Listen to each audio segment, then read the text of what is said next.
Happy Sunday afternoon. This is Granny Sue, and there's a couple of things I wanted to talk to you about today. One is kind of a follow-up about how to grind grains, and the two is something that I learned through a sermon today that might apply to us preppers. So anyway, let's get started. The first thing I wanted to say is that when I first bought my first grain mill, it was not the Corona brand, but it was a knockoff, something that looked similar to the Corona grain mill. And it said that it could grind grain to flour. And I found that not to be the case. So I just want to put that out there. So if you're thinking that you want to grind some grain, be careful, because sometimes they'll say that things do what they don't. So what it does do, and I've kept the mill and I'm happy with it, is it was cheap. It was like $30. That was 10 years ago though. Who knows what it is now, but it does excellent for cracking grains and dry beans, which is great for chicken food. So I grew a big bunch of dent corn this year, got it all dried and hanging, and also had some beans, and I'm going to make my own chicken feed. So that is a good thing to have. I'm not saying it's a bad thing to have. However, it does not grind things to flour. So again, 10 years ago, after being disappointed that I couldn't grind fine flour with that mill, I ordered something online. It was used, and I didn't realize the size. It was huge, and it weighed probably 100 pounds. It was enormous. I don't even know how the mailman got it up on my porch, but they did. And then I had to really struggle to get it in the house. But anyway, inside this thing is two big stone wheels, and it's an electric mill with a big housing, and you pour the grain in, and you can just turn a button, and it makes the motor is huge. Who knows what kind of current it draws. It did come with a little hand crank, which does work. I've tried it, although I think as long as I have electricity, I think I prefer to use it. So that was a good find. I didn't pay very much money for it. It was used, but it did have stone wheels. And so I think that if you could find something like that used with stone wheels, I think that's something good. Now, the other thing I wanted to say is that you can sometimes grind some grains with something very prehistoric, a mortar and pestle. This works great for buckwheat. So buckwheat has kind of large kernels, and they're little like pyramid shaped, and so they don't move around too much, and so you can grind them into fine flour just by using a simple mortar and pestle. So when I couldn't find rye flour, of course, I knew I had the big behemoth sitting in the corner of my kitchen, but I wanted to try other ways to see if I could grind that flour. So again, I knew it would work, but just to try it out, I put some rye berries in the Corona type mill, and it just went right through. So then I thought, well, let me see if I can use a mortar and pestle. So I put them in here, and it's doing that with a mortar and pestle. I don't know how people would do it, because it's sort of like bars of soap, those little beads of rye.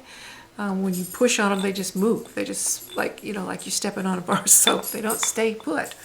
So then I thought, well, maybe I can use a NutriBullet kind of thing. So I put the rye in here, and with the electricity, and I got a very, very fine meal, but it never went to flour.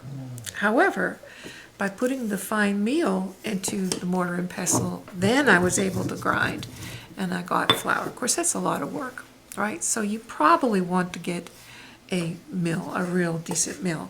The one that I wanted 10 years ago and would love to have today, although no need, I just like the look of it, is the one that's sold in an Amish catalog. And I think I had this marked. I'm going to show it to you. It's called the Diamonds. Now, I went online and looked at the Diamonds, and it's made in Austria, I think, or someplace in Europe. And so they are out of them right now. But I saw that Lehman's has come out with a very similar looking mill, and it's like 100 I'm sorry, it's $259. I'm going to show you. This is the catalog. By the way, I love Layman's. I love the prices are kind of high, but the quality is excellent. And you can find stuff in the Layman's catalog you couldn't find anywhere else. So let me see if I can show you this one. It's a green one. Let me see. There it is. Right there. So that looks a lot like the diamond. The diamond is also on this page down here. The diamond is $1,000. This one is $259. So I don't know if you're in the market. It says right here that it'll take grain right to pastry flour, which that's amazing if that's true. And the price would be very good if that's true. So I wanted to show you all that because I just thought, well, if you're, like me, always chronically poor, you're always going to look for the cheapest thing, and sometimes the cheapest thing doesn't do what you want it to make flour. Okay, so if you can find a used stone mill, that's great, but if you can't, maybe you could use your NutriBullet and a mortar and pestle together, or maybe something from Layman's might help, but don't count on the other mill, the one that looks like a Corona mill. All that's good for is cracking grains. Does a great job for that, but that doesn't make it into flour. Okay, so the other thing I want to talk to you about, this is really important, I think. As I was sitting in church this morning, we had a guest pastor to come and talk, and I think the church community out here anyway, I think they're starting to get the idea that we're in hard times, very hard times. And so that reassures me, because you feel like, am I the crazy person that thinks that that we're living in the last days? Is it just me? Or you sometimes have that kind of cognitive dissonance going on. But no, he come out and said, no, we're getting close, and that we need to prepare for it as a church. Now, what he was talking about, preparation, was not what I typically think about. I think about, the physical needs, food, water, shelter, heat, things like that. But he was thinking something different, which totally changed my way of thinking. And he used a verse in 2 Timothy, verse 3, talking about how God would provide things that we needed, and that, because of the covenant that we have as believers with Christ. And so what he was talking about in preparation then was taking in the bread and the wine.